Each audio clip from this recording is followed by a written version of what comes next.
ஓம் சாய்ராம். என் அன்பு செல்லமே, என்னுடைய தங்கமே, உன்னிடம் நான் முக்கியமான விஷயம் பேச வேண்டும். சற்று எனக்காக நீ நேரம் ஒதுக்குவாயா? வேறு எந்த விஷயத்திலும் கவனத்தை செலுத்தாமல் நான் பேசுவதிலும் நீ கவனத்தை செலுத்துவாயா? இந்த வாக்கு உன்னுடைய வாழ்க்கையில் மிக மிக முக்கியமான வாக்கு. அதனால் சற்று நான் என்ன சொல்ல வருகிறேன் என்பதை கேள். அப்பொழுதுதான் சில விஷயத்திலிருந்து உன்னால் தப்பித்து மீண்டு வர முடியும். இந்த விஷயத்தையும் விட்டுவிட்டாயானால் திரும்ப உன் வாழ்க்கையில் இது நடக்கவில்லையே, அது நடக்கவில்லையே, அதற்கெல்லாம் காரணம் என்னவென்று என்னிடம் நீ கேட்கக்கூடாது. நான் எப்பொழுது உன்னிடம் வந்து ஒரு விஷயத்தை சொல்கிறேனோ அப்பொழுது காதில் வாங்கிக் கொள்ள வேண்டும். அதையெல்லாம் விட்டுவிட்டு உன் இஷ்டத்திற்கு வந்து என்னிடம் கேட்கிறாய். நான் பதில் சொல்லவில்லை என்றால் என்னை நீ திட்டுகிறாய். நான் உன்னுடைய ஆழ் மனதில் இருக்கும் அனைத்து கேள்விகளுக்கும் நான் உடனடியாக பதில் கொடுத்து கொண்டுதான் இருக்கிறேன். இப்பொழுது உன்னுடைய குடும்பத்தை பற்றிய ஒரு முக்கியமான விஷயத்தை நான் சொல்ல வந்திருக்கிறேன். அதனால் தயவு செய்து காது கொடுத்து நீ தயவு செய்து கேள். அப்பொழுதுதான் நிறைய விஷயங்கள் உனக்கு பின் இதெல்லாம் நடக்கிறதா என்பது உனக்கு தெரியும். என்னுடைய தங்கமே, சமீபத்தில் உன் குடும்பத்தில் ஒருவர் தவறினார். அவர் உன் வீட்டு வாசலில்தான் நிற்கிறார். அவர் இன்னும் தெய்வத்திடம் இன்னும் போகவே இல்லை. ஏன் தெரியுமா? அதற்கு காரணம் என்ன தெரியுமா? உன்னுடைய கடமையை சரியாக நீ செய்தாயா? உன்னுடைய கடமை என்றால் என்ன? அவருக்கு தேவைப்படும் பொருட்களையும் பழங்களையும் வைத்து தெய்வத்தை வணங்குவதா? அவருக்கு சாமி கும்பிடுவதா? தங்கமே, அதெல்லாம் நினைக்காதீர்கள். அவர்களுக்கு என்ன செய்ய வேண்டுமோ அதை நீ சரியாகத்தான் செய்து இருக்கிறாய். அதில் எந்த குறையும் ஆனால் நீ வைக்கவில்லை. ஆனால் சில சமயம் உன்னுடைய வாழ்க்கையில் நீ மிகப்பெரிய தவறு செய்வது என்ன தெரியுமா? பொழுது போன நேரத்தில் உன்னுடைய வீட்டில் உன்னுடைய கவலையை நினைத்து அழுவது. அது மட்டும் அல்லாமல் அவர் உயிரோடு இருக்கும் பொழுது நிறைய விதமாக அவரை நீ காயப்படுத்தி இருக்கிறாய். அதெல்லாம் நினைத்து கொண்டு அவர் உன் வீட்டு வாசலில் வந்து நிற்கத்தான் செய்கிறாய். அது மட்டுமல்ல, உன்னுடைய வாழ்க்கையில் நீ நிறைய கஷ்டங்களை அனுபவிக்கிறாய். அதெல்லாம் அவர் பார்த்து கொண்டு தான் இருக்கிறார்கள். புரிகிறதா? உன்னுடைய வீட்டு வாசலில் ஏன் நிற்கிறார்கள்? எதற்கு நிற்கிறார்கள் தெரியுமா? உன்னுடைய வாழ்க்கையில் ஏன் இவ்வளவு கஷ்டங்களும் திடீரென்று வந்தது? எதற்கு குடும்பத்தில் இவ்வளவு பிரச்சனையும் வந்தது என்று தெரியுமா? சொல்கிறேன், கேள். பொழுது போன நேரத்தில் வீட்டில் அழுவது அது மிகப்பெரிய தவறு. எல்லா நேரத்திலும் ஒரு வீட்டில் இருக்கும் பெண் கவலையோடும் கண்ணீரை சிந்திக்கொண்டும் இருக்கக்கூடாது. அது மட்டும் அல்லாமல் இறந்தவர்களுக்கு சரியான நேரத்தில் அவர்கள் என்று இறந்தார்களோ அந்த திதியில் நிச்சயமாக அவர்களுக்கு செய்ய வேண்டிய நல்ல விஷயங்களை செய்துவிட வேண்டும். அது எந்த விதத்தில் நீங்கள் செய்கிறீர்களோ அதை பொறுத்துதான் உங்கள் வாழ்க்கையும் அமையும். வருஷத்திற்கு ஒரு முறை அவர்களுக்கு நல்லபடியாக திதி கொடுக்க வேண்டும். அவர்கள் எந்த நாள் இறக்கிறார்கள் என்பது முக்கியமல்ல, அவர்கள் எந்த திதியில் இறந்திருக்கிறார்கள் என்பது மட்டும்தான் முக்கியம். எல்லாவற்றையும் நீங்கள் யோசிக்க வேண்டும். சிலர் அவர்கள் இறந்த நாளை குறித்து அதில் செய்கிறார்கள்.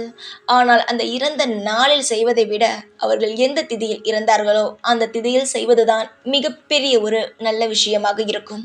அதுதான் அவர்களிடம் போய் சேரும். நீ உன்னுடைய இஷ்டத்திற்கு ஒவ்வொரு நாள் செய்தாயானால் அவர்கள் எப்படி நீதான் செய்கிறாய் என்பதை புரிந்து கொள்வார்கள்.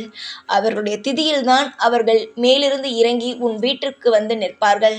உன்னுடைய வீட்டில் அவர்கள் உணவை தேடுவார்கள். ஆனால் அங்கு இல்லாத பொழுது சாபம் விட்டுத்தான் போவார்கள். இது எல்லோரும் இதுதான் செய்வார்கள் இறந்தவர்கள்.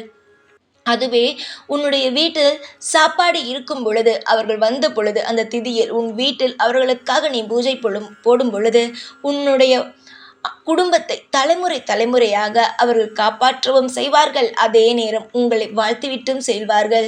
சில செய்யும் தவறு இதுதான். திதியில் வணங்காமல் அந்த இறந்த நாளில் வணங்குவது. இறந்த நாளில் வணங்கினாலும் நீங்கள் திருதியில்தான் நீங்கள் வணங்குவது மிக மிக உயர்ந்ததாகவே இருக்கும் என்னுடைய தங்கமே. அதனால் நீ இப்படியெல்லாம் மாற்றி மாற்றி செய்வதினாலும் உன்னுடைய சமீப காலத்தில் இறந்த ஒரு உறவு ஒரு ஆத்மா உன்னுடைய வீட்டு வாசலிலேயே நின்று கொண்டு நீ என்ன செய்கிறாய், ஏது செய்கிறாய், அழுகிறாயா, என்ன செய்கிறாய் என்று பார்த்து கொண்டும் அதற்கு நீ சாப்பாடு வைக்கிறாயா என்றும் பார்த்து கொண்டே இருக்கிறது. என்னுடைய தங்கமே, வாழ்க்கையில் எதுவாக இருந்தாலும் சில விஷயங்கள் இருக்கிறது. அந்தந்த நேரத்திற்கு அதை செய்தால் மட்டும்தான் நல்லது நடக்கும். அப்புறம் எதற்காக எல்லா தேதிகளையும் நாங்கள் ஒதுக்கி வைத்திருக்கிறோம்? இந்த தேதியில் இதை செய்ய வேண்டும், அந்த தேதியில் அதை செய்ய வேண்டும் என்று நாங்கள் ஏன் எல்லா விஷயத்தையும் உனக்கு சொல்லிக் கொடுத்து கொண்டு இருக்கிறோம்? நீ எல்லா விஷயத்தையும் தெரிந்து கொள்ள வேண்டும். தெரியாமல் எந்த ஒரு விஷயத்தையும் நீங்கள் செய்யாதீர்கள். எல்லா விஷயத்தையும் தெரிந்து நீங்கள் செய்யுங்கள். அப்பொழுதுதான் வாழ்க்கையில் அது நல்லபடியாக இருக்கும். இப்பொழுது பார்த்தீர்களா, சில விஷயத்தை நீங்கள் தவறாக செய்வதினால் உங்களுடைய வீட்டு வாசலில் ஒரு இறந்த ஆத்மா நின்று அழுது கொண்டு இருக்கிறது. என்னுடைய தங்கமே, நீங்கள் ஏதாவது ஒரு விஷயத்தை மாற்றி மாற்றி செய்யும் பொழுதுதான் அது உங்களுடைய குடும்பத்திற்கும் ஆபத்தாக வருகிறது. ஆபத்தென்றால் என்ன? கஷ்டங்களை தான் உங்களுடைய வாழ்க்கையில் மிக மிக மிக அதிகமாக இருக்கிறது. நீங்கள் உங்களுடைய வாழ்க்கையில் சரியான பாதையில் செல்லுங்கள். அதாவது எந்த தெய்வத்திற்கு எதை செய்ய வேண்டும், இறந்தவர்களுக்கு எதை செய்ய வேண்டும் என்று பார்த்து பார்த்து நீங்கள் செய்தீர்கள் ஆனால் நிச்சயமாக உங்களுடைய வாழ்க்கையில் எல்லாம் நல்லதுதான் நடக்கும். சில சமயம் தேவையில்லாமல் உங்களுடைய மனதை நீங்களே குழப்பிக் கொள்கிறீர்கள். தேவையில்லாமல் உங்களை நீங்களே குழப்பிக் கொள்ளாதீர்கள். தேவையில்லாத விஷயம் ஏதாவது செய்து உங்களுடைய வாழ்க்கையில் நீங்களே ஏதாவது ஒரு பிரச்சனை இழுத்து விட்டு கொள்ளாதீர்கள். நான் உங்களுக்கு என்ன சொல்கிறேனோ அதன்படி நடந்தீர்கள் ஆனால் நிச்சயமாக உங்களுடைய வாழ்க்கையில் நிறைய நல்லதுகள் நடக்கும். உங்களுடைய வாழ்க்கையில் நீங்கள் இதற்கு மேல் இது போன்ற தவறுகளை செய்ய மாட்டீர்கள் என்று நான் நினைக்கிறேன். நீங்கள் இதெல்லாம் செய்தீர்கள் ஆனால் நிச்சயமாக உங்கள் வீட்டு வாசலில் நின்று கொண்டு இருக்கும் ஆத்மா ஆனது நிச்சயமாக உங்களை வீட்டு வாசலை விட்டு போய்விடும். அமாவாசை நேரம் வந்தால் அந்த அமாவாசை நேரத்திற்குள் அவர்களுக்கு உன்னால் முடிந்ததை எது வேண்டும் இருக்கிறதோ அதை வைத்து அவர்களுக்கு சமைத்து சாப்பாடு போடு. முக்கியமாக அமாவாசை நேரத்தில் உன்னால் முடிந்தால் ஒரு நபருக்கோ 2 நபருக்கோ, உன்னால் முடிந்தால் ஒரு நபருக்கோ 2 நபருக்கோ நீ உணவை வாங்கி கூட கொடுக்கலாம். இதெல்லாம் நீ செய்தாயானால் இறந்தவர்கள், அதாவது சமீபத்தில் இறந்தவர்களுக்கு நிச்சயமாக நல்லதும் நடக்கும். அவர்கள் உன்னை வாழ்த்தவும் செய்வார்கள். நிச்சயமாக உன்னுடைய வாழ்க்கையில் பிடித்திருக்கும் நிறைய பிரச்சனைகளும் விலகும். அதற்காகத்தான் எல்லோரும் சொல்வார்கள், நீ கேள்விப்பட்டிருக்கிறாயா, உங்களுடைய பித்ருக்களை நீங்கள் வணங்குங்கள், உங்களுடைய பித்ருக்களை நீங்கள் வணங்குங்கள் என்று நிறைய பேர் சொல்வார்கள் அல்லவா? எங்கு சென்றாலும் உன்னுடைய பித்ருக்களை நீ வணங்கிவிட்டு செல். நிச்சயமாக உனக்கு நல்லதுதான் நடக்கும். யார் அழுகிறார்கள், எதனால் உன்னுடைய வாழ்க்கையில் பிரச்சனை வந்தது, எல்லாவற்றையும் உனக்கு நான் சொல்லிவிட்டேன். இதற்கு மேல் உன்னுடைய வாழ்க்கையை பார்த்து கொள்வதும் அதன்படி நீ நடந்து கொள்வதும், நீ நடந்து கொள்ளாமல் இருப்பதும் உன்னுடைய கையில் தான் இருக்கிறது. நான் எதையுமே வற்புறுத்த மாட்டேன். இதை தான் செய்ய வேண்டும், அதை தான் செய்ய வேண்டும் என்று நான் வற்புறுத்த மாட்டேன். ஏனென்றால் நான் சொல்வது என்னுடைய கடமை, அதுபோல நடந்து கொள்வது உன்னுடைய கடமை. எது உன்னுடைய வாழ்க்கையில் உனக்கு சரி என்று தோன்றுகிறதோ அதை செய்.